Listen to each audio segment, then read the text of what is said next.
Welcome to the science with doctor RG.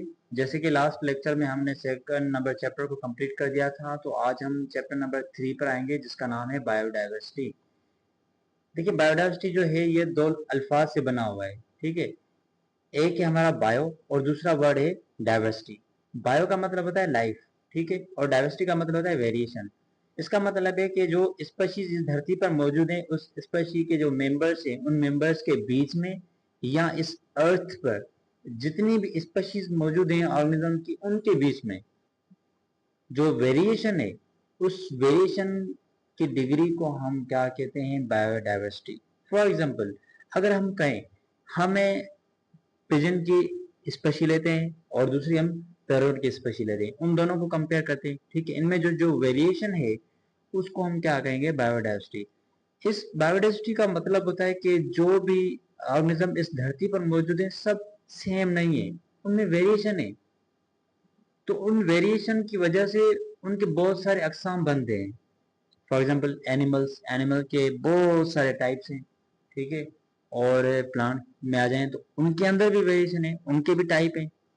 तो ये क्या होती है? बायोडाइवर्सिटी होती है। तो बायोडाइवर्सिटी आप एनिमल्स भी हम कह सकते हैं, बायोडाइवर्सिटी आप प्लांट्स भी कहेंगे उनके टाइप को। ठीक है, बायोडाइवर्सिटी में हमारे बैक्टीरिया आ जाता है, प्रोटोजोन्स आ जाते हैं, अल्जी आ जाती है, फंजी आ जाते हैं। ठीक है, एनिमल्स, प्लांट्स, ये सब बायोडाइवर्सिटी में आ जाते हैं।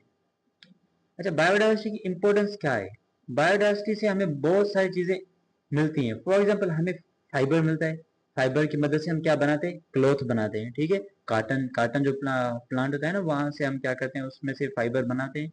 थ्रेड बनाकर फिर हम उसको क्लॉथ बनाने में इस्तेमाल करते हैं। उसके बाद आता है ऑयल। ऑयल हमें मिलता है।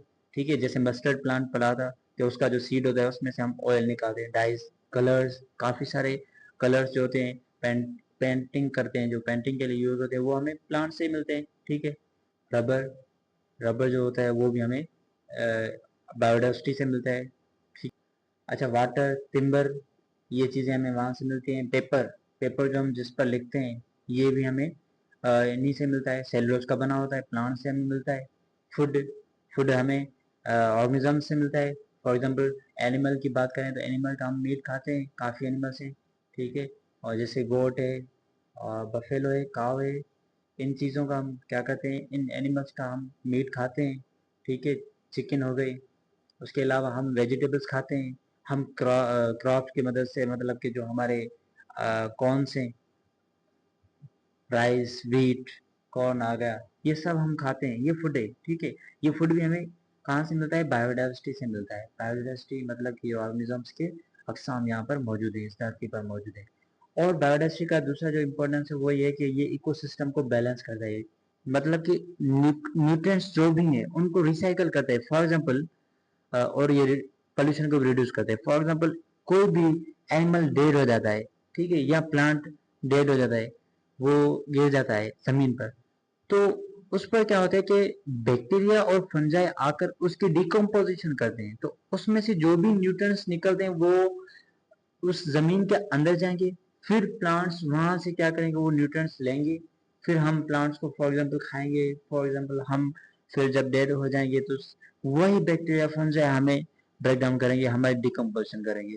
तो जो फंजाई और बैक्टीरिया ये क्या करते हैं?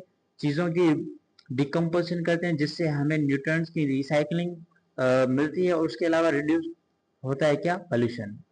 तो ये भी एक बायोडाइवर्सिटी की इंपॉर्टेंस है। उसके अलावा it is important medicinal resource.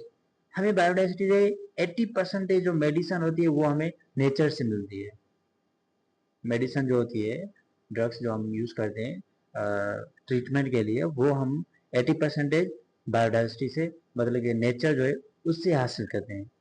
उसके अलावा ये जो बायोडाइवर्सिटी है, ये हमारे नेचर को ब्यूटीफुल बनाती है। और ये इसका फायदा क्या होगा? जब जितनी जगह, जो जगह जितनी खूबसूरत होगी, वहां पर टूरिज्म बहुत ज्यादा होगी, जगह जगह से लोग आएंगे वहां पर, ठीक है, घूमने के लिए। तो ये टूरिज्म होगा, टूरिज्म को भी इनहांस करती है, बढ़ाती है बायोडाइवर्सिटी। अब हम आते हैं टेक्सोनॉमी पर। टेक्सोनॉमी, जो इसमें जो वर्ड है, एक है टैक्सेस और दूसरा है नॉमोस, और ये जो वाई है ये इसका मतलब है स्टडी। तो टैक्सेस का मतलब है अरेंजमेंट और नॉमोस का मतलब है giving scientific name. Scientific name देना, जिसे हम नॉमेनक्लेचर कहते हैं, ठीक है। तो वो एक प्रोसेस होता है जिसको हम बाद में डिस्कस करेंगे। अभी हम टेक्सोनॉमी पर आते हैं। टेक्सोनॉमी है क्या? Taxonomy is the identification, classification and nomenclature of living organism. जो भी लिविंग ऑर्गेनिज्म हमें मिल रहा है, हम क्या करेंगे, उसकी आइडेंटिफिकेशन करेंगे, ये कौन सा ऑर्गेनिज्म है। फिर उसकी क्लासिफिकेशन करेंगे, उसका कोई ना कोई ग्रुप बनाएंगे, ठीक है। फिर हम उसको क्या कहेंगे, साइंटिफिक नेम देंगे, मतलब कि उसका नॉमेनक्लेचर करेंगे। तो इसे हम क्या कहेंगे, इस स्टडी को हम टेक्सोनॉमी कहेंगे। सिंपली कह सकते हैं कि स्टडी ऑफ क्लासिफिकेशन। क्लासिफिकेशन है क्या? ऑर्गेनिजम्स को ग्रुप में डिवाइड करना, कि भाई ये प्लांट है, ये एनिमल है, ये बैक्टीरिया का अलग ग्रुप बन गया, ये फंजाई का अलग ग्रुप बन गया, ये प्रोटिस्टा है। तो ये जो हम ऑर्गेनिजम्स के ग्रुप बनाते हैं, किस बुनियाद पर? सिमिलरिटीज और डिफरेंसेस, जो डिसिमिलरिटीज होती हैं उनके बीच में, उसके बुनियाद पर। तो इसे हम कहते हैं क्लासिफिकेशन, क्लासिफाई करना।